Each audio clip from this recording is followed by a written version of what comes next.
Welcome to the Dork Forest. Jackie and her pals will never bore us. Shameless confessions about our obsession will make us laugh and smile. So let's explore the Dork Forest and dork out for a while. Hello and welcome to the Dork Forest. I'm Jackie Cation. I am your host of the Dork Forest. You probably know the websites, JackieCation.com, DorkForest.com, TheDorkForest.com. We're all over iTunes and whoever has downloaded it and repurposed it for whatever your needs. That's right. So feel free to review the show on iTunes. Feel free to email me, Jackie@JackieCation.com, if you have any comments, questions, or concerns. Anyway, let's do the credits. Mike Rickberg composed and sang that song you just heard. He sang it with his wife, Sarah. He'll sing again his words to the Mexican hat dance at the end of the program. Patrick Brady is going to fix this audio, and Vilmos does my website. Okay. There are many ways to support the show. Let's talk about them. The easiest way is just to tell other people about the show and follow me on Twitter and Instagram and Snapchat @JackieCation and tell people word of mouth. Another way to support the show financially, doesn't cost you anything, is the Amazon banner. On JackieCation.com, there's an Amazon banner under Support the Show. And on DorkForest.com, there's just an Amazon link that takes you to Amazon. And both take you to Amazon. You order like normal, and the show gets a little bit of a kickback. Doesn't cost you extra. It's just a way, if you order from Amazon, to help the show. More direct way of helping the show, you can give money to the show via PayPal. There's a PayPal button under the Support the Show page on JackieCation.com, and there's a PayPal button on DorkForest.com. You can donate directly. If you want to give monthly, I haven't made that easy. I don't have a monthly setup. I know that it's easy. I just don't have any time to do it. So you have to remember every month that you like the show and then give me money. So I'll use it wisely on audio cables and chocolate, whatever. Another way to support the show, if you don't like PayPal, is people have been Venmoing me money. I'll take it. That seems lovely. Jackie@JackieCation.com. It's just under Jackie Cation. So whatever. If you have listened to all 600 and whatever episodes of the Dork Forest and would like more Dork Forest, there are premium episodes, probably a dozen of them. And they are, in the last couple of years, if I do a live episode, it usually costs me some money. So I have been putting them up on Bandcamp, and they cost money. They cost $2 a pop. But if you go to the dorkforest.bandcamp.com, you can see those different shows. They're usually live episodes around the world. And there is also four stories on a sort of a handmade storytelling album that I made over there too. And those are just $1 each. So if you want to go to Bandcamp, you can do that as well. You can order merch on JackieCation.com. There are shirts and CDs and a DVD of my stand-up. There's the stand-up CDs, Circus People, It's Never Gonna Be Bread, This Will Make an Excellent Horcrux, and my brand new album, I Am Not the Hero of This Story.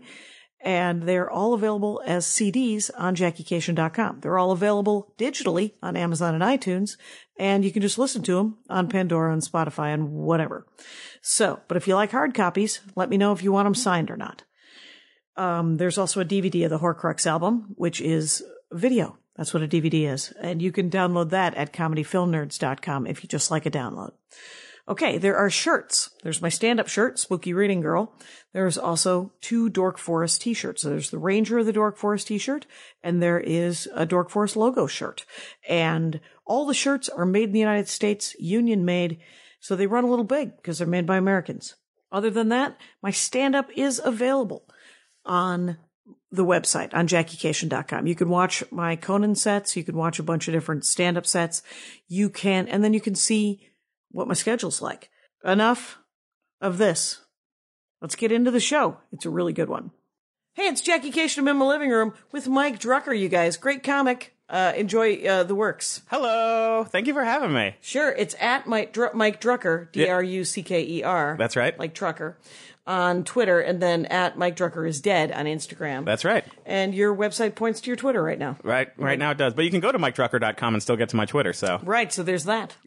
That goes it's for that easy. It's that easy. It's that easy to find me on the internet. Don't even Google. Don't even try. Don't even worry about it. I know, it's so, the internet, it isn't that hard. No. It's so, and, I mean, granted, we've been using it for a decade. Remember when the internet was hard? Like, remember when you had to, like, go through a process and, like, figure things out and, like... Right. It's sort of like, how, like, Apple always says that their phones are intuitive. Right. You're like, no, they're intuitive after you learn how to use them. Now we know the internet. Yeah, now we know the internet. It's fine. It's sort of like when you also see like news stories still like with people who are like, oh, and like, the internet's a crazy place. I'm like, we've had it for like 25 years now. Like we have to stop treating it like it's like this new baby. Right. That nobody knows how to handle. It's, and yet people don't. People don't know how to handle it for some reason. And we get, and I think we just get sucked in more and more. Yeah. I've decided after we record, I may have to step away from the screen. So what the heck? It's, but we're going to dork out because it's Dork Forest. And I was like, what do you like? Yeah. And you said virtual reality. Yeah. That spins off of the whole internet thing. It does. Because, yeah. What are you defining virtual reality as? I'm defining it as sort of what you'd think the helmet and the sort of immersive environment with usually a game controller or two of those little touch controllers. Right. I've been obsessed with it since I was a kid. Since I was like a little kid, I remember the mall that we had near me, the Coral Square Mall, if any of you are from South Florida, Coral Springs, Florida. There we go. Which is a dying mall, but they had like this like virtual reality thing for like $5. You could have like 5 minutes in this really bad virtual reality video game called Dactyl Nightmare. And if you see it now, it looks like that old music video. What is that old music video that was like computer animated and like everyone freaked out about it. Then Weird Al did a parody of it in UHF. Uh-huh. Yeah, no, Take on Me. No, not Take on Me. It was the one where it's like Money for Nothing. Oh. No. Well, anyway. It's always fun. It just gets around it. It's always great to ask me about music. I'm bad at music too. I just remember the music video. And anyway, so it's really crappy 3D animation and like I watched a YouTube video of it recently and it's terrible. Right. But as like a little kid trying it out, it was like so amazing to be immersed in a video game. And so I was obsessed with it. And I remember like I went to Disney World once and Disney World had like this like Aladdin's flying carpet thing you could do in virtual reality at it. Well, because it's like, when you turn your head left or right, like, it moves with you. You were wearing a helmet of some You're sort? wearing a helmet of some sort, yeah. Okay. So more like, did you like Tron as a child? I like the idea of Tron. Sure. I liked to me, the idea that you could be like transported into another world was a very it's still compelling appealing. thing. Yeah. Still appealing. Yes. So like as a kid, I was like, this is the future I want. And I was so obsessed with it. And I bought like one of those Nintendo Virtual Boys, which was terrible. When was that? That was, I think the Virtual Boy must have come out in 1995 because I spent like all of my like birthday savings money from like all of your money. Yeah, like all of my child monies on it. And it was terrible. It was terrible. But the idea for me, like, of like something that can like take you out of this world and transport you somewhere else has always been so compelling that I now, as an adult, own if you include like Google Cardboard, like 4 virtual reality headsets. Wow. Okay. Yeah. So, and do any of them interact with the big consoles? Or Yeah. Well, I have the PlayStation VR, okay, which is like there's 3 big ones. There's 3 like big names right now, which is the Vive, which is made by HTC and Vive, V-I-V-E. V-I-V-E. And that's sort of... And what's HTC famous for? They made a phone. Okay. I'm sure they're famous for other stuff, but I know them for like... for being a phone thing. Yeah. Okay. And so that's like the highest end one. That's like $800, and you need a pretty good computer to run it. And then right below it is the Oculus, which I got because I've kickstarted their campaign. So I got like the development kit one, and then I got like the main one for free. Yeah. That's sort of like your mid-range one. The problem with Oculus is the company is a mess. It was sued by another company because one of their guys basically stole all their secrets, and they won the lawsuit, so Oculus paid out. Okay. It's owned by Facebook, so it has this weird large corporate backing, but on the other hand, it's suffered all these defeats. And their founder, Palmer Luckey, is this kind of like a weirdo dude who's named Palmer Luckey. He's named Palmer Luckey, and he's also kind of like, politics aside,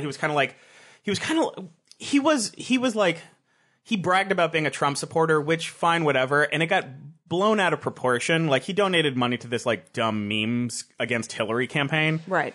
Which was ultimately very lame, and I don't think he donated that much money. And he's kind of a dipshit. Am I allowed to swear?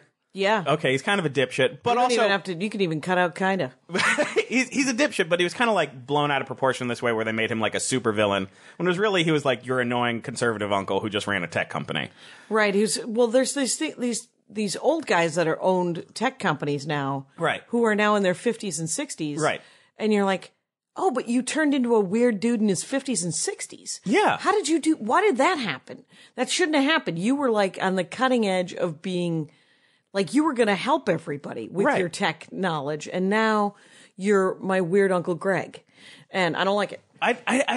You know what I think it is? I think, like, whenever I visit my dad in Florida, his friends are all kind of Republican-y people, which, again, is fine. But the thing that everyone says to me is always like, oh, you'll be a Republican once you make money.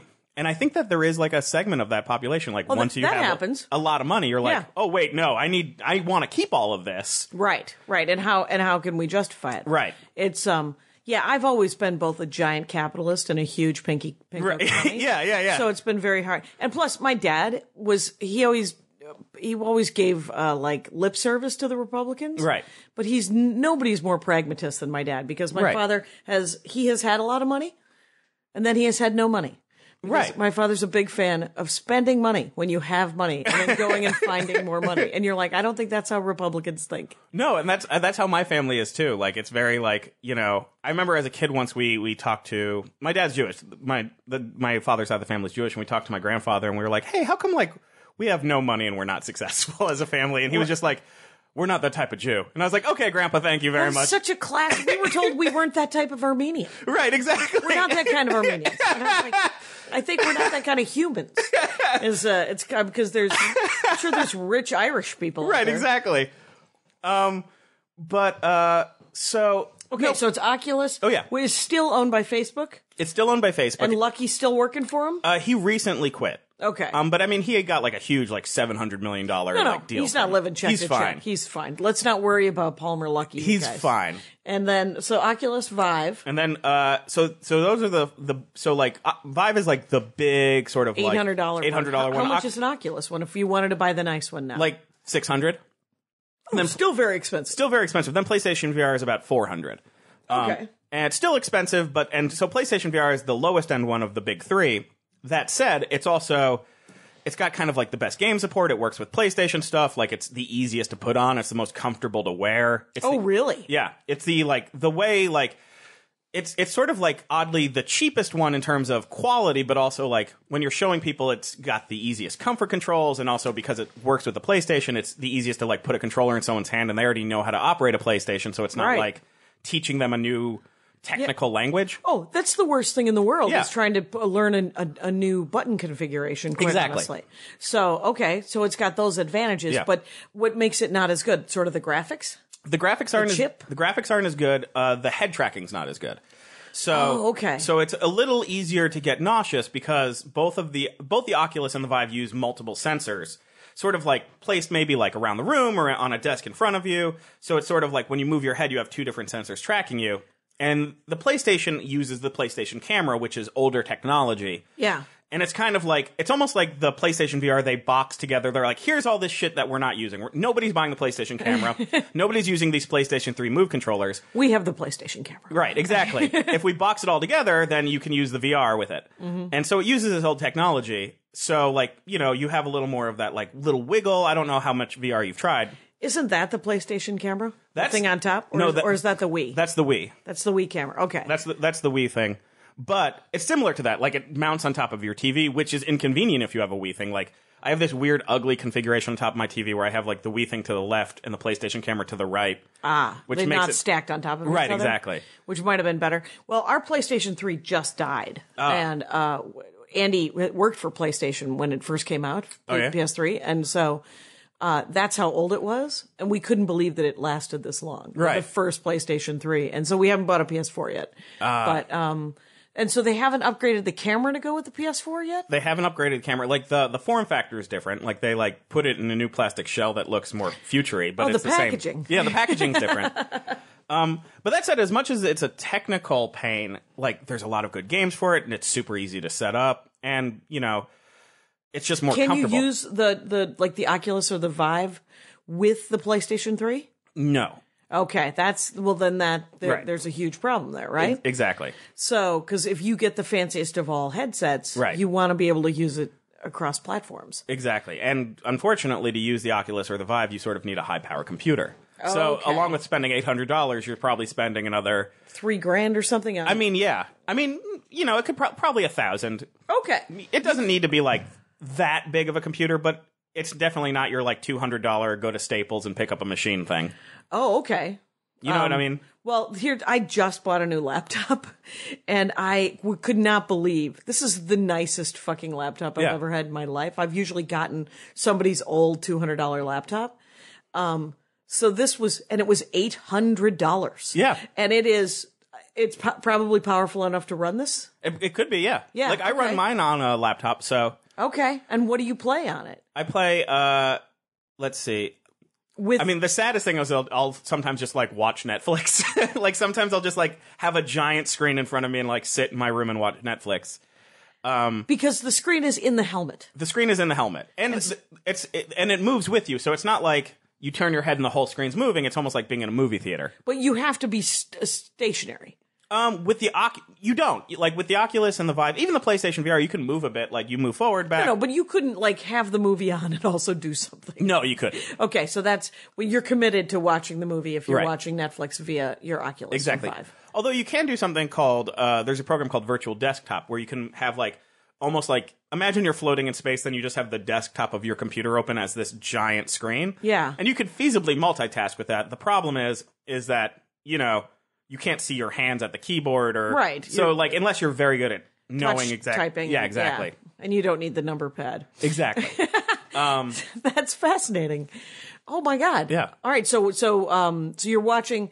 So on the big ones, what are the great games on PS3? The Or great... the PlayStation? The great PlayStation games are...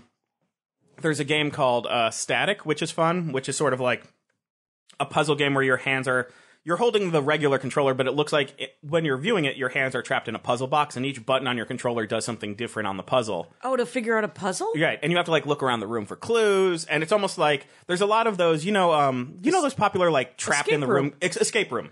It's like an escape room, but a video game? Exactly, and there's a lot of those. There's one called I Expect You to Die, which is like every level sort of like a James Bond style escape room. So it's Okay. like, okay, you're locked in a car that's about to like, not explode, but you're locked in a car that's inside an airplane, and you got to figure out how to escape from that. Right. It's I've done an episode of escape rooms Yeah. on the Dork Forest, and other people want to do them as well. Yeah. And the thing about your dorkdom is you have VR. Someone else could do VR; it'd be fine. Right. So because everybody has a different perspective of how much they love it, so it's fine. Yeah, of course. Yeah, but I love the idea of virtual escape rooms. Yeah.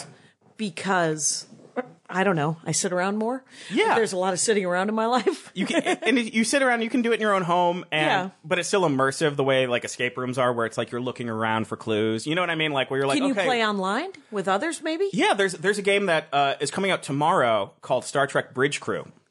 What? And there's 4 different players. Each person has to use VR, and each person has a different role on the bridge of the ship. Yeah. And you can design what you look like. You can be like, you can be classic characters, but you can also be like, okay, I want to like look like. So it's a little LARPy. It's a little LARPy. Yeah. And like you have a microphone, so you're like, if you're the captain, you're like, shields up, and someone's job is to put shields up and like, or follow that, or like, run away from that. And I've played a couple times just at different events. Right, And it's like E3 or whatever. Right. Yeah. And it's sort of like it's like a board game in that like when everyone's committed, it's the most fun you have. Yeah. And as soon as someone's not committed, you're like, all right, you know what I mean? Yeah, you can't get anything done. Right, exactly. Right. So, and that was a PS3 game too, or PS4 It's game? cross-platform, so you could buy it for Vive and play against PS4. You could, you know what I mean? Like, Oh, you could put it on your computer. right, you could put it on your computer and play against someone who has it on their PlayStation, or you have your Awesome. PlayStation if your friends have it on their computer. It's really fun, and it's also a cool use of VR just because, like, again, like you're like looking around and like everything is. You're like on the ship, so you can sort of let yourself go and feel that experience. Oh, that's awesome. Yeah. Yeah. That. Okay. It's definitely cool. Yeah. That there might be a reason to. Right. Yeah. And then also what I liked about that to like divert into Star Trek a little bit is I'm one of those people where I'm not a massive Star Trek fan, but I like it a lot. Yeah. And to me There's that been like nothing to like lately. right, exactly. And It's been a lot of Star Wars movies packaged as Star Trek movies. right. And they're great Star Wars movies. Right. I like an action movie, but I want Star Trek. And that's what it feels like. It has that Star Trek feel of being on like good. a fancy submarine, kind of in the way where you're like, okay, everyone's got to roll, everyone be cool, we're gonna like get through this. We're gonna run out of air, you guys. Right, exactly. That's always the submarine plot. Yeah, we're gonna run out of air. We're gonna run out of air. Yeah. And nobody ever does that in space. Right. So they jam people out the locks, out the airlocks, but that's about it. Right. They never think, oh, there's a leak. or like our oxygen processor's off. Right. Yeah, that's never a plot. It's never a plot. That should always be a plot, Yeah. even though I would think that probably that would become a trope and become super lame. Right. So, yeah, maybe it shouldn't be a plot. Maybe they are correct to have it not be a plot. Of course. All right, Harlan Ellison. Fine. We get it. We get it. We see what you've done Fine. there. Okay, so, oh wow. We're plugging right along here. Great. It is great. Those are your kind of favorite games? Those are my favorite games. I've been playing a game called Superhot VR, which is a shooter where it's like a first-person shooter, but it only moves when you move. So it makes you feel it almost has, and saying Matrixy is now very dated, but it has a Matrixy feel because you'll kill someone and then they'll drop their gun, but since they only move when you move, you can like plan ahead and go, okay, I'm going to catch his gun, stop, see this person's coming, point over there, as he's moving, shoot, everything stops, and you're like, okay, look over there, someone's that way, and it has that bullet time feel, but it feels like you control everything. Right, it's very time travel-y. Yes. So, okay. Yeah, the Matrix is the best example. Exactly. It's such a dated reference, but everyone's seen it. Everyone's seen it. It's also a dated reference, Casablanca. Casablanca, what a dated reference.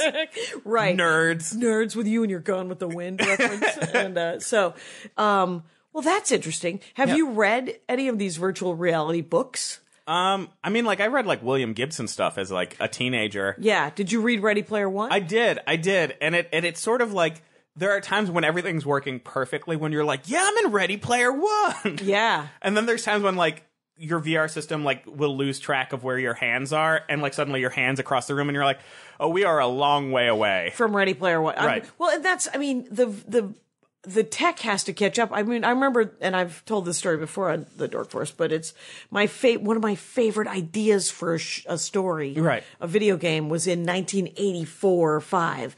I'm in college, and there was a time travel video game, and it was set up like a tabletop, and it had a bubble. And it projected. I know exactly what it made by Sega and it had little hologrammy type people. Yeah. And it didn't work. It never worked. It almost worked. I know exactly what you're talking about. And I would shove just tens of dollars, which in 1984 was a great deal of money for me, into this thing going, I need this to frickin', I mean, and Dragon's Lair almost worked, right? Dragon's Lair was the Laserdisc one that wasn't VR and it wasn't 3D and it wasn't anything. It was just beautiful. It was a cartoon. It was a cartoon that you got to control and you were like, but it was all memorization. Yeah. And, but yeah, but the tech wasn't ready for the virtual reality video game. Right. Or in the case of the time travel thing, the projected hologram. Right. Because I would like to play, it's sort of like laser tag, but how great would it be to be immersed in a virtual reality video game where you're standing there? Yeah. And it's not that, right? I mean, you're still controlling it with your hands, right? You're still controlling it with your hands, but like, you have a character in that first-person shooter, yeah, right? you have a character in that first-person shooter. They haven't done like a good multiplayer shooter yet that I know of, but it is sort of like, especially when you use the hand controllers, it does have that feel of like, okay, like I'm grabbing a gun and I'm like shooting it the way you'd like imagine shooting a gun. Yeah. So, but you are reaching out with your hand. You're reaching out with your hand to grab things and throw things. Okay. It when it works, it's very cool. And what's the perspective? Are you in your own body or are you seeing like a bird's eye view? You're in your own body. Okay. So you can't really see yourself. You can't really see yourself. Can you change the camera perspective to see what you'd look like? Not in that game. There are other games that let you do that. Like, but you're mostly in your own person anyway. Yeah. Fascinating. It's great. It's a lot of fun. So what about the cardboard one? Is that worthwhile? The cardboard one is, I think, a fun demo for like, if you want to like show like people really quick, like a roller coaster, it's kind of cool. They've tried making games for it. The problem is that one, phone resolutions, when they're up to your face, you still get that screen door effect, which you also get on these headsets still. You still get that, like, I can see the individual pixels. Okay. But on a phone, it's very pronounced. Okay. And because there's no standardized controller option for phones yet, a lot of games just work on movement. So, like, there's not, like, a lot of, like, okay, like, it's strapped to your head, and now I'm, like, I have a controller, and I'm going to shoot this and do complicated inputs. A lot of games are just like, all right, look to your left, and, like, whatever you're looking at, you're shooting. It doesn't have that same immersive quality. But it's a cool demo. Like, and Google Cardboard's, like, $14, and it's, like, a cool thing to, like, I've, like, shown my mom, like, a roller coaster in 3D just by her holding, like, a phone in a box to her head, which is a very weird futuristic thing. Right. And she's been like, oh my God, this is cool. Exactly. Yeah. Oh, Greg Proops' podcast this week, I digress regularly.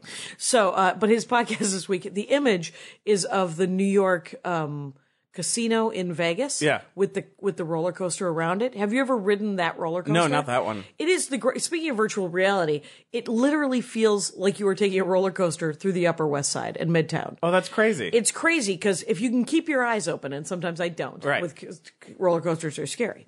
So, but if you can, you're just like, you're swooping around the Empire State Building and you're like, this would be like if we lived in the Fifth Element. Right. And so it was, I mean, I don't even know if it's still there. I actually think that roller coaster might be done. Of course. But if it is still there and you're ever in Las Vegas, my condolences. But get on that roller coaster. Six Flags just added a VR roller coaster that's a real roller coaster, but you wear a headset for the whole ride. Oh, weird. Yeah. Six Flags, the one in California, I forget what it's called. Someone was telling me about it. The one up by Valencia? Yeah. It's Magic Mountain. Yeah, that's the one, yeah. Oh. So it's like a real ride. You're physically moving, but you wear a headset for the whole thing to, like, see different things. Right. Because like I've been to Universal more often than ever in my whole life since I moved here. Yeah. And they have a lot of virtual reality rides. Yeah. That are like the Simpsons roller coaster ride. Yeah. Have you done that? Yeah. Okay. So, but that's weird that they'd have it both be physical and VR. I know. I haven't tried it yet. You haven't tried it yet. I'm Okay. interested in it. Yeah, to figure out what that is. Right. By the way, little reminder, folks, I'm talking to Mike Drucker, and it's at Mike Drucker on Twitter and at Mike Drucker is Dead on Instagram. Yep. And so this'll, I forget when this will come out, probably the end of June. Oh, sweet. So I don't know what comedy you're doing. Are you doing anything that the world should know about, or they should just follow your Twitter? You know what? Around then, I wrote for the latest season of a show called Adam Ruins Everything. Oh, yeah. And that'll be coming out around then, so watch that. Watch that. That's a thing. Yeah. That's a thing that people like. Yeah. And if you get a chance, there's a weird room that does stand-up comedy in the shadow of Magic Mountain. Oh, yeah? At a Marie Callender's pie shop. They have, why wouldn't there be? That's, of a course, stand-up? why wouldn't there be? It's called JR's, and Yeah. it's essentially, it's just a bar, but it's its own room in a Marie Callender's, and it fits like 60 or 70 people. So, it's actually a really fun room. I haven't done it in a couple of years, but, if you ever looking to do a weird weekend set, allow me to hook you up. Yeah, definitely. Anyway, so, yeah, what else? Are there Nintendo games?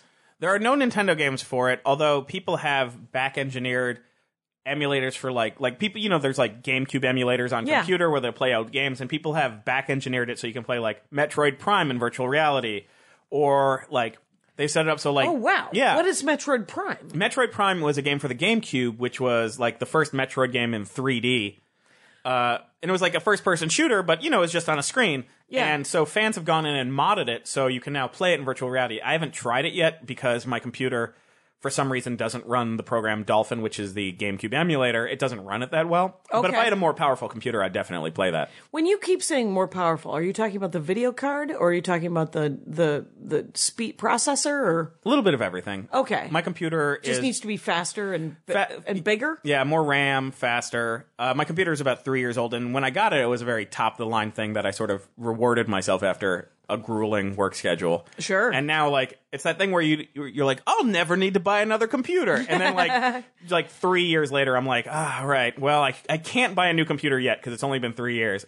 But in a year, I'll definitely convince myself to buy a new computer. Right, because it's a pretty nice computer. It Right. just isn't the nicest computer. It isn't it can't do everything. So now, like, I'm Right. jealous of other computers. And would a new computer that's the nicest, would it really cost $1,200? It probably costs like $1,200. I mean, like, for what I need, yeah. And you could maybe you could get $300 or $400 for this old Right, one. exactly. But you couldn't get $5, probably. I probably couldn't get $5. Yeah. It's That's also a a very drag. weird look. It's also like this weird South Korean company called Aorus, which makes great computers, but they look really bad. Oh, really? So it's like Is it like what Hyundais used to look like? Exactly. It's like this weird clunky design. It's definitely function over form, but when selling it, it definitely looks like a computer from 1987. Okay. But it works great. If you're into retro, Right. That's sure. Yeah. And if you got a brand new computer right now, what would it be? Man, I'd like. You'd have to do research, probably. I mean, I'd probably build my own computer because I have more of a steady life now. So, like, I always used to buy laptops just because I was always moving a lot. Okay. But Where'd you come from? I came from New York. Okay. I mean, I came from Florida, then moved to New York, then Right. moved to Seattle, then San Francisco, then back to New York, now to L.A.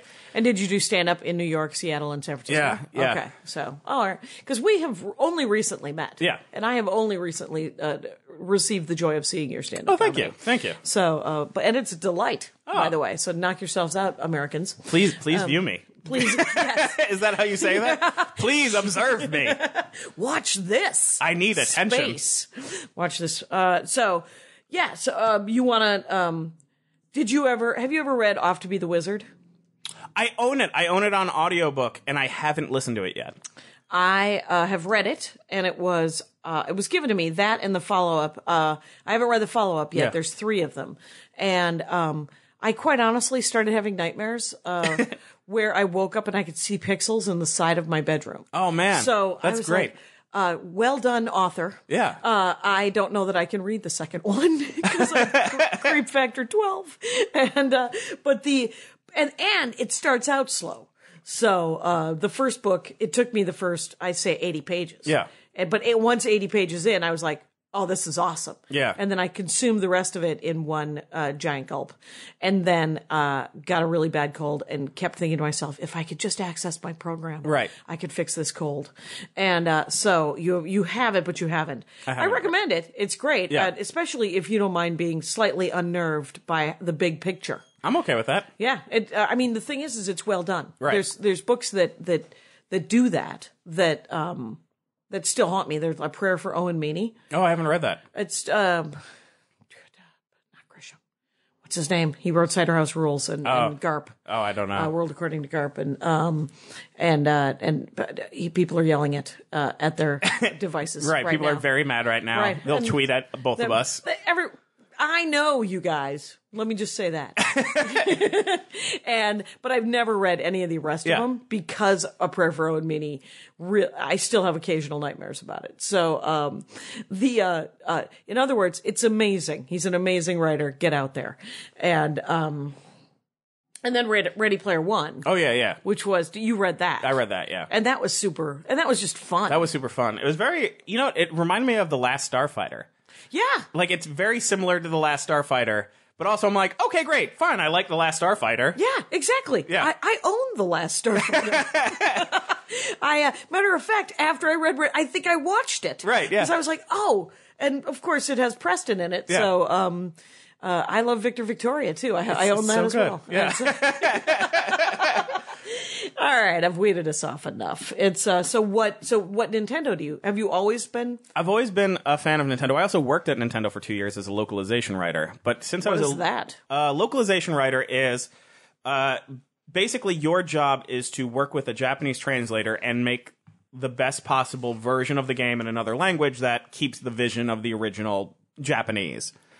And so I don't speak Japanese, but I'd be paired with a translator, and I would work with that translator, and we'd talk to the developer and, ask the developer what they mean by this, or, Right. this makes sense, and they'd come back to us. And also, at Nintendo, the localization department includes everything from, it'll include American English, British English, Latin American Spanish, European Spanish, Oh, interesting. French Canadian, European French, German, which is just European German, Portuguese, Brazilian Portuguese, European Portuguese.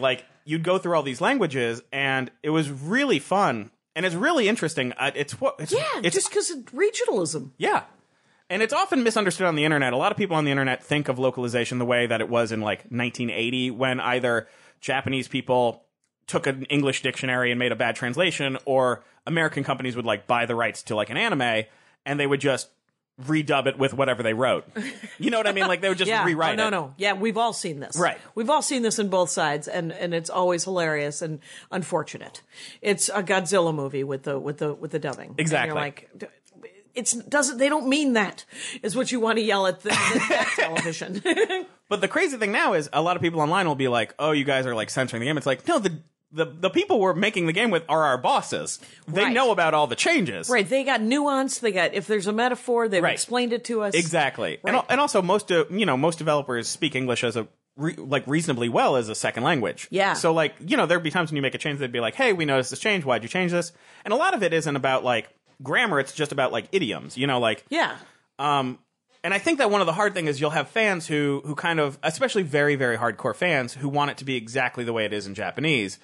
But idiomatically, every language is different. So, like, something that sounds very normal in our English can sound very weird or awkward in another language, just like in another language. If you do a direct translation, it's sort of like repetitive or redundant, or you're like, I don't understand why you'd phrase it that way. Not even grammatically. Right. Like, in a lot of video games, there would be a lot of what in English would sound like redundancy, where someone would say, this is sort of a rough example, but it'd be like, welcome to our town. This is the town where we live. Our town is where we live. Welcome to that town. And like, if you hear that in English, you're like, that sounds crazy. Right. And too many times with the town. Exactly. Yeah. And in another language, it might sound like, well, yeah, you're supposed to give a bunch of information and then you move off that topic. Right. So in English, in American English, it could just be "Welcome to town." Well, yeah, welcome to. But you'd still have to fill that space. So you'd be like, "Welcome to town." If you're interested in anything, please go to the. You'd have to like find a way to still fill that space. Oh right. So when you walk into right. All right, Final Fantasy Legend 2, for example. Exactly. It's when you walk into town, there is a bit of a long. Right. Yeah. Okay. Oh, that's fascinating. Okay. And it's just like and there'd also be things like. You'd have a character who, my translator would be like, okay, he's sort of got like a rough and tumble accent, and in the Japanese audience, they would know exactly like what region of Tokyo that was from. He was from like a rough side of town. And you're like, okay, do I give him like a Brooklyn accent, or is there like a way to give him like an accent? Or is he from Southie? Exactly. But exactly where you're like, okay, what is like the American English equivalent? And then like the British translator might take that somewhere else entirely too. Just because, their idea of a rough and tumble accent's different from our idea of a rough and tumble accent. Right. So that was a lot of what the job was. But it was a lot of fun because you get to like work on a game and you get to like keep playing it. It's also, it's a lot of work, but it's not like, it's not like programming where you have to like get into the guts. Or like playtesting. Right, exactly. Yeah, where playtesting, you just play the same thing over and over again, hoping to trip a bug. Right, exactly. You're replaying it and re-listening to it, so it's like Mystery Science Theater 3000. Yeah. Where you're watching a movie 100 times, trying to find the one joke on that one foot that you saw right there. Exactly. And I got to work on a funny game. I got to work on a game called Kid Icarus Uprising, which was a Nintendo 3DS game. And Kiddick? Kiddick. How do you spell Kiddick? Kid Icarus. It was KID space. Oh, Icarus. Yeah. Okay, so it's what's it called? Kid Icarus Uprising. So Kid Uprising. Icarus : Uprising. Nice. And when we were, it was me and another. It was like two teams of translators. It was like me and my translator, then a woman who worked at the company and her translator, and we were like a team of 4 working on it. And it was really fun because you got to like write jokes for a game, and that's why they wanted us to do. They were like, we want you to write jokes that make sense to your audience. Okay. And like we and worked. the localization group should definitely do that. Yeah. Okay. And like, they would like, and it was cool. We also got to work with the developer of the game was a guy named Masahiro Sakurai who does the Smash Brothers games. Okay. And he's insane, but he's a genius. He's not mean insane. He's just like, he like broke his hand working on the game because he played it so much. Like he's like that level of dedication insane. Right. Like he's a great dude. It's just like, you're like, wow, you are in this. You are, yeah. Yeah, by definition. What's his name? Masahiro Sakurai. Okay. And he made Smash Brothers, which is a much more famous creation. Right. It's yes. Yeah. It's there's a story. It's a personal story. I will try to I'll tell you guys after. I'm so sorry, Rangers. It's the equivalent of the Jackie and Laurie show, me passing a note around. Yeah. So okay, so I've owned the old gray brick. Yeah. And then I had a Game Boy, the clamshell. Yeah. The DS? The DS. Yeah. And and then I had the one with that's longer, The Switch? 2 screens, dual screen. Oh, the 3DS. 3DS. Yeah. Yeah, then I had that. And I only want to play like link-based games. Yeah. And I do also like fort building games. I like Yeah. those games where you have to create the. There's a game on Facebook that they keep suggesting. Yeah. Called Game of War. Oh yeah. Game of War. And Game of War is essentially there's just an inexorable tide of soldiers that you have to build up farms and barracks and things to shoot them with. Yeah. Shoot at them with. And it's and I keep playing the sample round when I turn down. Yeah. And there's part of me that just wants to download it, but I've been playing the same game for 5 years, and the game designer team, it's called Criminal Case. Yes, Rangers, I'm still playing Criminal Case. 5 years later, I've given them dime none. Right. And I feel bad, but Andy's told me, because my husband's a game designer, he says, once you spend any money, do any in-game purchasing, it changes the algorithm. Yeah. And it makes the game slightly harder. So to encourage more spending. Yeah. And I used to feel bad about it. Then Andy was watching me play it one time and he's like, oh, they're fine. There's ads all over this game. They're making plenty of money. You're fine. Yeah. And, but what you were talking about, the localization thing. Yeah. The team that makes this game is a very small team, French, in Paris. And, I picture 6 guys in their mid to late 20s, because it is both super emo and super broy at the same time. Yeah, they are humans, it turns out, these young men. These young men Right. are both, they like the ladies. Right. And they don't know anything, a lot about America, but they are supportive. But they also think, chicks are great, man. I feel like that's game design 101 is like being emo yet broy. Yeah, and so Andy says that whenever, because he's in game design, and he works with these guys, and he said, it's so interesting, all the new young guys, those are the guys that used to beat me up in high school and junior high. And yet I am not intimidated by them because I worked at Sega. Yeah. So I get to not be intimidated, but I feel bad for the real nerds who are in here. Oh, yeah. Who are 22, 23 years old, and they don't have any social skills, and, you got to deal with this haircut, who's just in their face. And so it's Silicon Valley.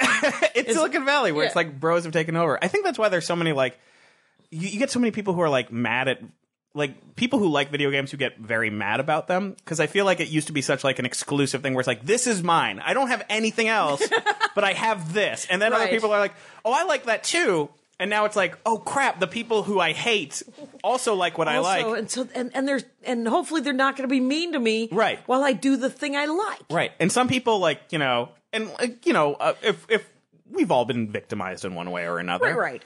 I would not be obsessed with a form of entertainment that whisks me away to another world if I didn't have some damage on me. Right, something to hide. You were hiding from something. But I think, like, some people, like, it's almost turned some people, like, almost preemptively, like, mean. Like, it's been like, okay, they hate, like, it's almost like the people I hate are here, and I know they hate me, so I'm going to be mean to them first. Right, which is so weird because bros can be taught to. Right. Right. I mean, they'll chill out. It'll be fine. Let it be inclusive, and it won't matter. Also, like, no amount of being mean is going to stop, like, NFL players from getting a Wolverine tattoo. Like, that door isn't being closed. You know what I mean? Because a tattoo artist needs to make money. The tattoo artist needs to make money, and, like, even if he can throw a football, he might like Wolverine. Right. And you can't take it. Right. He might get a Princess Leia, David Bowie, mashup, rebel tattoo, and there's nothing you can do about it. And I also think that, like, especially, because I'm, and whenever you say you're a gamer publicly, other gamers try to find ways that you're not actually a gamer. And it gets bad if you're a super pretty lady. Right. Oh, yeah. And you're just like, let the pretty lady like video games. She's got a brain inside there. Yeah. Yeah. But it happens at all levels, so it's happening to you too. Oh, it's definitely happened to me where people have been like, there was one time I was like, I forget what it was. I get into stupid political arguments too much on Twitter, and that's my fault, and I'm annoying. But one guy, he was basically this, like, weird... Hi, pot. It's the kettle. And there's this one guy who's, like, this weird, like, white supremacist... Like, there's a lot of white supremacists who love anime, which is its own thing to unpack. But, like, he was like, I bet you don't... Like, he was saying something about, like, Japan, and, like, that's not how Japanese do it, and I was like, I know you're wrong. I know you're wrong because I worked for a Japanese company with Japanese people every day. And I know you, and he goes, I bet you don't even know a Japanese person. And I was like, here, I could give you a list. Here's my resume. Right. But it seems slightly racist to give you a list of Japanese people I know. Anyway. But yeah, it's so, you know, it's this weird, I think, environment at times where it's sort of like, you know, especially as a gamer, you sort of, I think, grow up feeling like there's a balance to life. Like, okay, I might not be athletic, but I'm smart, or like, I might not be, you know, the best. I might not be the best looking person, but I know that I can do this, and that makes up for that. I'm funny. Right, yeah. And then I think when you find out that, like, not all people have, like life isn't a character sheet where everyone has the same point distribution, it makes you very mad because it feels unfair. Right, it can make you super mad to see that the punter guy from yeah, that guy. Yeah, I know. Chris Cluey. Yeah, that's it. Yeah. So he's an amazing athlete, and he seems super nice. He's super nice. And he's also giant nerd in video games. Same with Aisha Tyler. Yeah. Aisha Tyler was a damn supermodel, and she will take your ass to town on a multiplayer. And I have a podcast called The Dork Forest, so people are consistently asking me about dorkdoms that are not my own. Right. And luckily, I am strong enough in my sense of self that I don't care if you think I'm an idiot. Right. Because I don't have a horse in that race. Yeah. I know that I'm smart about some things and not smart about other things. Yeah. And feel free. And I can accept the lecture series if you want to tell me. Like, I just did an episode with a very funny young comic named Sal Kalani, and he talked about Jimi Hendrix, and he mentioned Eric Clapton. Yeah. And I was like, now who's Eric Clapton again? Right. So I don't know who Eric Clapton is. Yeah. I know if you played an Eric Clapton song, and later I think it was Andy was like, he was in Cream. Yeah. And I'm like, I don't know. And you can keep saying things and I won't get it. Those are words. Don't give me clues. Right. Those are clues to other things I don't know anything about. But I'm happy that you like The Thing. Right. I'm happy you like everything except Nazis. Right. Right? If your thing is the Klan, I am not pro that. Right. We cannot discuss. I'm out. If and I'm a huge fan of letting other people. You know, that's what this podcast is about. Fly your freak flag, and if it happens to be Hot Wheels, I don't give a damn about Hot Wheels, but I am psyched to know that you love them. Right. Well, I think my two issues I've dealt with recently, I think, and the idea of nerd culture as a concept. One, the whole concept as like there's a pan nerd culture, I think is unfair. You know, because you have these representations of people like us in media, which is also stupid to say, like representations of me, but you know what I mean. I do. Where it's like, where you see like, there's like sitcoms where there's a nerdy character who knows everything about every nerdy thing, which is always like they'll be like, I know everything about Star Wars and everything about Star Trek and everything about Doctor Who. And I know there are people like that, but I feel like, you know, you tend to have like individual deep slices. Like, right. I mean, someone who knows everything about those three things also doesn't know everything about Cthulhu. Right, and exactly. Because you can't. Right. There's also dumbass nerds. So like it's always like just because you like Cthulhu, like I love Cthulhu, but I'm also dumb as shit at a lot of stuff. Right. Like it doesn't mean that like I'm like, you know, like it just because he wrote in the 20s doesn't mean you know everything about the 20s. Right. Or you're a physics professor just because like you happen to like Star Trek. It's like, no, that's not how that has to be. Right. I actually have no sense of direction. Exactly. Yet I love the idea of the wilderness. I would die if I had to go back in time and go camping. No. I was talking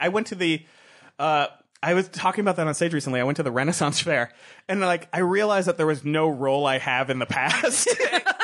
Because we lie to ourselves so much. Like, you watch Game of Thrones, or you watch, like, you know, or, like, Walking Dead, where you're, like, in either an apocalypse or in, like, the past, like, we tell ourselves we would be great. Right. And there was, like, a bow and arrow thing, and I tried it, and literally the arrow just fell out.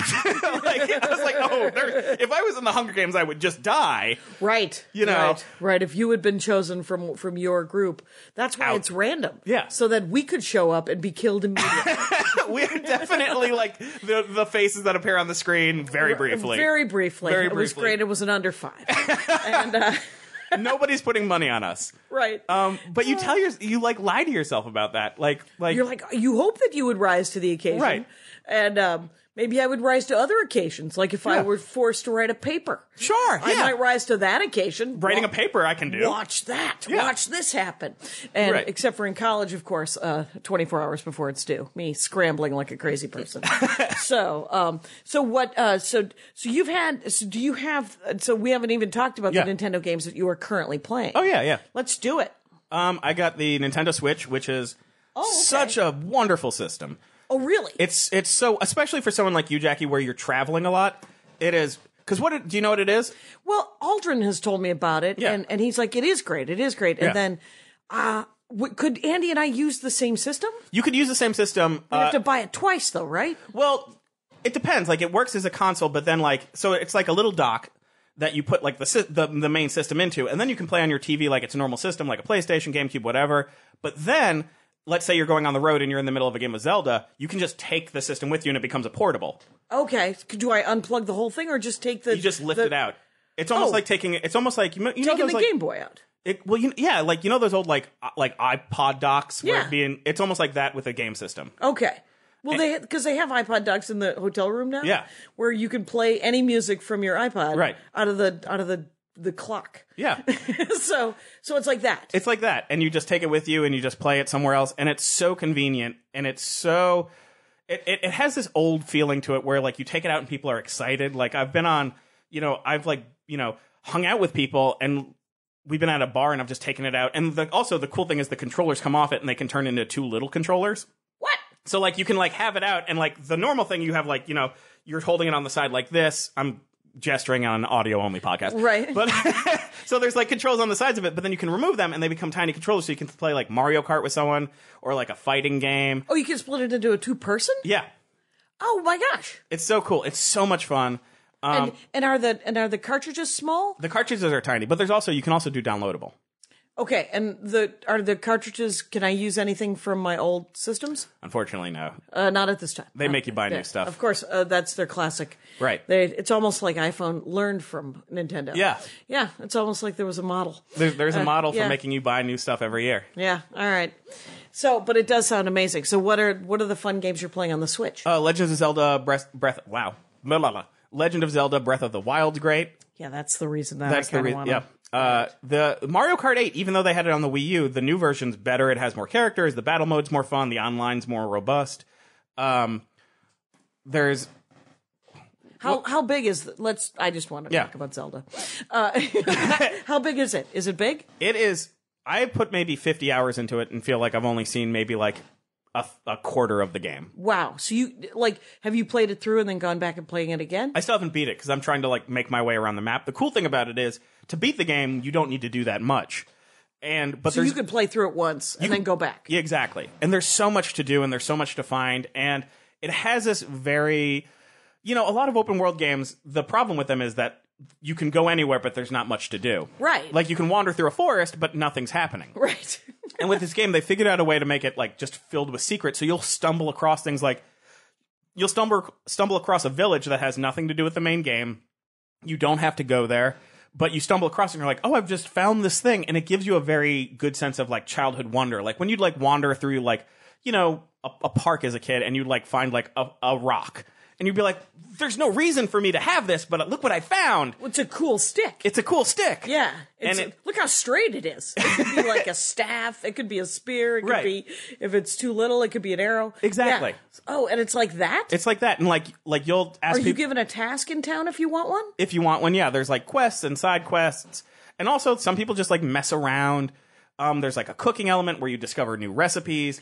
It's really good. Really? Yeah. Oh, that's hilarious. It's really fun. And it's really like... How much is the Switch? The Switch, I think, is $300.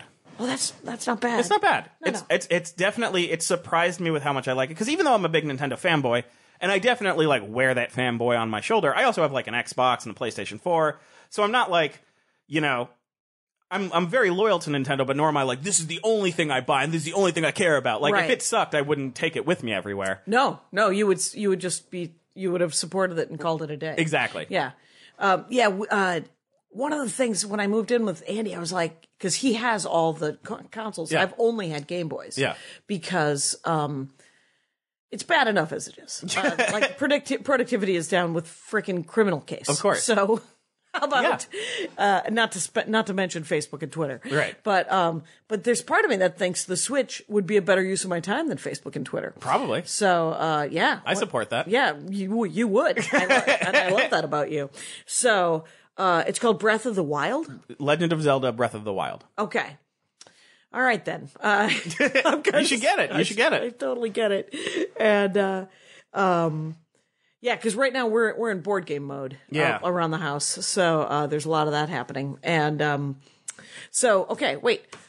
We only have, I mean, literally. Yeah. We have 10 minutes left. So maybe we talk briefly about your love of H.G. Wells. Okay, so I'll be super quick with H.G. Wells. What I love about H.G. Wells, the author, is he created many of the science fiction tropes that we now just take for granted. Yeah. Like War of the Worlds. If you look at War of the Worlds, it's kind of like everyone knows of it as kind of like this cliche, all right, Martians come, but it was the first modern alien invasion story. And what's interesting about it is it's told, first of all, it's like the perspective it's told from is basically just this reporter who's reporting on it. It's not like this global scale type deal. Like it's almost like if you lived in your town and had a blog about an alien invasion, that's the equivalent of War of the Worlds. So it's an interesting storytelling style, but it's also all of the elements that we now think of as standard for alien invasions. Like they look weird and they have tentacles. They don't look very human-like. It's all technology. Like in the past, there would be like invasion-y type stories that people, like there's a lot of like ancient aliens people who are like, look at this ancient Hindu story, and it's definitely about an alien invasion. And really it's like, okay, the gods came to Earth and there was a fight. And you're like, okay, that's kind of, I guess you could like put a postmodern look on it and make it aliens. Right, because people also fought. Right, exactly. But this is the first one where it's like, they are clearly not us. They're clearly not us, but they're also not spiritual. They're like, you know, clearly... not gods. Right, exactly. Okay. So, like, in the story, it's like, these are Martians, but they look like, you know, they're like these, like, floppy, red, tentacled things that look like if you put it in a movie now, you'd be like, oh, it's an alien. Right. You know, like, they look like an alien, and, like, the idea of it, like, them coming to Earth to steal resources is something that we still use as a cliche in alien invasion movies. Right. It seems the smartest reason for them to come. Right. I mean, that's why we went to Africa. Right, for resources. Yeah. That's why white people were like, oh, we're going to steal all your stuff. And a lot of people say that, a lot of, like, I went to grad school for English Lit, so I have to be an asshole about everything. Well, okay, so let's War of the Worlds. Yeah, War of the Worlds. How many books did he write? Oh, he wrote a ton of them. A lot. Some aren't that great. Some what are are the couple really of good. famous ones? The Time Machine. That's also invented modern time machines. That's the one I read. Yeah. I haven't read War of the Worlds. I think I only saw the movie. The movie's good. There's also a 1970s prog rock musical based on War of the Worlds, which is very corny but a lot of fun. Okay. Okay, so you studied, and so you would like to hold forth with your degree. Oh yeah. Please. So a lot of there's an interesting critical analysis of War of the Worlds where, you know, it came out I think I want to say 1892, but I could be off on the year. But it came out right as the mechanization of war was becoming a thing, and we were, you know, Great Britain was becoming the United Kingdom, and it was taking over, you know, territories in India and in Africa. I mean, it already had a presence there, but it was starting to be this weird imbalance where you'd have these mechanized societies like Great Britain with, like, steamships coming to these countries that had nothing, and, like, there was an imbalance of power. And it was the industrialization. It was the industrialization. Yeah. And so a lot of people sort of see War of the Worlds as maybe not a commentary on it or a criticism of it, or sort of an observation of that from a different angle, where what if the way that we view these, like, other cultures that we're invading with this superior technology and killing off, what if we had the same thing happen to us? Right. I've always thought that that's what it was about. Yeah. I'm sure I was taught that in some English class. Of course. Yeah. Plus, I always think that whenever I pet, like, an eel at the aquarium, I'm like, how would I like it if a giant hand reached out of the sky and patted me? Exactly. I wouldn't like it. So it's this really interesting story, and, like, the whole ending about, like, bacteria killing them off is also an interesting thing, considering germ theory was very new. Oh, interesting. You know, I have never read it. Yeah. Oh, okay. So the end. So spoiler alert. Sorry spoiler to alert spoil like a 120-year book. Yes. The ending of it is that the Martians were winning. Right. Like, they won, and then what they didn't account for was a bacteria on Earth invading their bodies. So the Martians just get sick and die. Oh my god. Which is kind of like that sounds real too. Yeah. So and again, like, you have, like, you know, people going to these other countries and getting malaria, and like like getting fought back by the natural order of things versus the people. Right. Right, the land killing them instead of the people. It's like the people have already dealt with all of the jungle rot, right, and winter. You don't know how to deal with those things, so you die. Right. When anyone fights the Russians, when anyone goes into Vietnam, exactly, this type of thing. Okay. And so it's very interesting from all these angles of like how innovative it was as a novel. Because again, it's like 1890s, and a lot of the things we think of as like very steampunky are very H.G. Wells. Like the idea of building a time machine in Victorian England. The idea of building, the Martian fighting machines were these like mechanized, they weren't flying saucers, they were like these walking tripods on these weird metal legs. Like things that are all very steampunky. Yeah. He also did The Invisible Man, which is like, Did he? Yeah. Which is kind of like, again, fallen out of like pop culture canon, but it's still like one of like the universal monsters is the Invisible Man. That was just a boogeyman that was like that you can't see and kills you. And what was the Invisible Man? Wait, if I remember correctly, he was a scientist. Yeah, he became invisible. Yeah, it drove him mad. Exactly, and then he started killing people. Yep. Okay. And it's freaky to think of like this invisible threat. Oh, it is freaky, and I don't know. Do you think it's fair for me to ask how that one ends? I actually forget how that one I think he dies. It's been that one I haven't read in a long time. Right. I think he dies. And the Time Machine one was the one that I read because doesn't he go through time and space? He goes through, I think he just goes through time, but he might go through like locations, but I think he just goes through like time on Earth. He doesn't go into like outer space. Okay, because I remember being confused by it. I should try to read these again because of how they're really good, and they're still very readable. Oh yeah, and they're not long. No, they're super short. They are pulp length, so they're like $1.80, $2.20, right? Yeah. I think like they're also public domain, so you can probably just get them on like Kindle for free. If you don't want to have to. If you like Kindle, right? Yeah, if you like Kindle, yeah. But I could also go to the Iliad bookstore, and they're probably a nickel. Yeah. Oh, totally. And then I sell them back. Yeah. So it's more of a lend-lease program, me and the Iliad. So, wow, this has been fascinating. Every topic, Mike Drucker. Thank you. This was a totally an impulse, too. We were just sitting in the green room. Yeah, we're like, let's do it. You want to do it? I'm glad I did. Yeah. Thanks so much. It was, okay, so you guys, Rangers, it is Mike Drucker, and it's at Mike Drucker, and it's at Mike Drucker is Dead on Instagram, but it's just MikeDrucker.com will lead you to all things Mike Drucker. Yep. Thank you so much for doing the show. Of course. And Rangers, you know the rules out there. Take care of each other. My hat, my hat, my hat. They're dancing around my hat. My hat, my hat, my hat. Well, what do you think of that? If it looks like a Mexican hat dance and it sounds like a Mexican hat dance, it's most likely a Mexican hat dance. So take off your hat and let's dance. Yay! Oh my God. Why don't we just call that as the end of the show?